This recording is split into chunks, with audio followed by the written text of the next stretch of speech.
একটা সৃজনশীল প্রশ্নের পরিমিতির সৃজনশীল প্রশ্নের আমি সমাধান করছি। সবাই একটু মনোযোগ সহকারে দেখো। একটি আয়তকার ফুল বাগানের দৈর্ঘ্য 150 মিটার, প্রস্থ হলো 100 মিটার। বলছে এর ঠিক মাঝ বরাবর, কার মাঝ বরাবর? ওই আয়তক্ষেত্রের মাঝ বরাবর দৈর্ঘ্য 3 মিটার চওড়া দৈর্ঘ্য প্রস্থ মধ্যে দিয়ে একটা রাস্তা আছে। তাহলে আমাকে এটা ছবি আঁকতে হবে। তাহলে প্রথমে আমরা একটা আয়তকার ফুল বাগান আঁকবো। এই ফুল বাগানের দৈর্ঘ্য দেওয়া আছে এবং প্রস্থ দেওয়া আছে। হ্যাঁ, এই যে একটি আয়তকার ফুল বাগান, এটার দৈর্ঘ্য হলো 150 মিটার, তাহলে এদিকেও 150 মিটার, প্রস্থ 100 মিটার।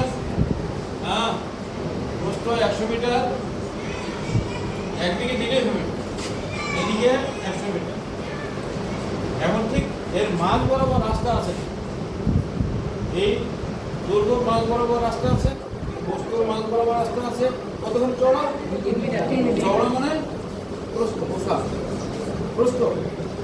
এই যে আমার দুই ব্যাংকের ফাঁক দিয়ে এটা কত মিটার হবে? ধরুন 3 মিটার। 3 মিটার দুই ব্যাংকের ফাঁকে চওড়া রাস্তা আছে। কোথায় রাস্তা? কেন?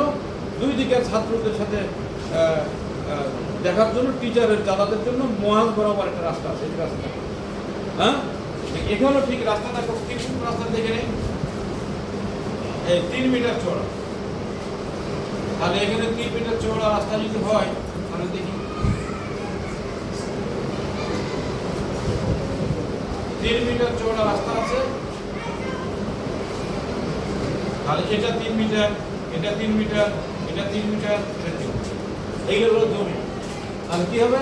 এই রাস্তা দিয়ে এই জমিগুলোকে ঠিকভাবে পরিচর্যা করার জন্য, হ্যাঁ, পরিচর্যা করার জন্য, পানি দেওয়ার জন্য, ঘাস তোলার জন্য, বীজ তোলার জন্য বা চারা তোলার জন্য, সুবিধার জন্য এটা একটা রাস্তা করে 3 মিটার। এই তো ছবি। এখন কি লিখবে তুমি? নিচে বর্ণনা লিখতে হবে যে ফুল বাগানের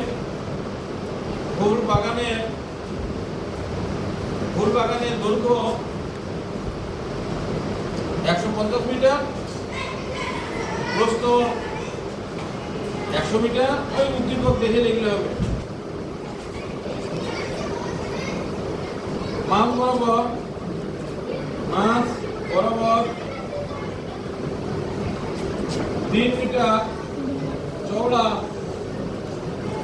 3 মিটার চওড়া রাস্তা আছে।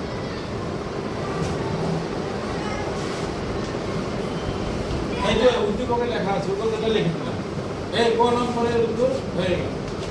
বুঝা গেছে? অসংখ্য ধন্যবাদ।